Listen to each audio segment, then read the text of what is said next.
Miguel রশিদের পাশাপাশি ইস্টবেঙ্গলে কিন্তু বিপিন সিং এবং এডমন্ড রালন্ডিকা এরাও নিশ্চিত হয়ে গিয়েছিলেন।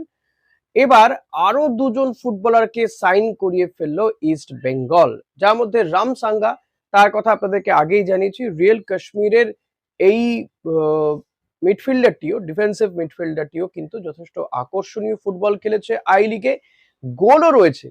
ডিফেন্সিভ মিডফিল্ডার হলে কি হবে, গোলও রয়েছে তার। ছোটখাটো চেহারা কিন্তু দুরন্ত তার স্কিল, স্পিড সব মিলিয়ে যথেষ্ট দাগ কেটেছিল। তার প্রতি অনেকগুলো আইএসএল ক্লাব এবং আই লিগের ক্লাব তারা এই রামসাঙ্গাকে সাইন করাতে চাইছিলেন, কিন্তু সব মিলিয়ে দেখা যাচ্ছে যে সবশেষে বাজিমাত করেছে ইস্ট বেঙ্গল।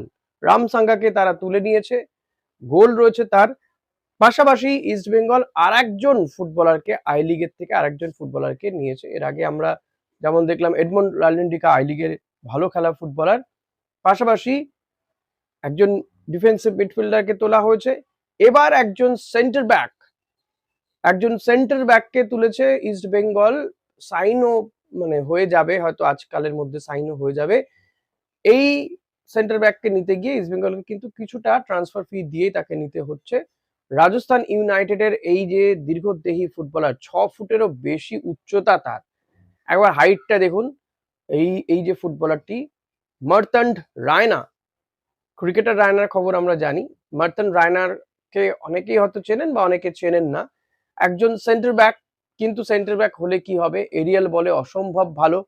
গোল রয়েছে ইস্ট বেঙ্গলে, গতবার স্ট্রাইকাররাই যেখানে 3-4টে করে গোল পেয়েছে, সেখানে এই মার্তান রায়না তিনি কিন্তু 4-4টে গোল করে ফেলেছেন 21টা ম্যাচ খেলে। এবং যেটা জানা যাচ্ছে, প্রায় 1766 মিনিট তিনি মাঠে ছিলেন। 21টা ম্যাচ খেলে 4টে গোল রয়েছে এই মার্তান রায়নার নামে। 24 বছর বয়সী এই সেন্টার ব্যাক অত্যন্ত কার্যকরী ভূমিকা নিতেই পারে অতি অবশ্যই, কারণ ইস্টবেঙ্গলে ডিফেন্স যথেষ্টই নড়বড়ে ছিল। গতবার ইস্টবেঙ্গলের ডিফেন্সের জন্য প্রচুর গোল হজম করতে হয়েছে ইস্টবেঙ্গলকে।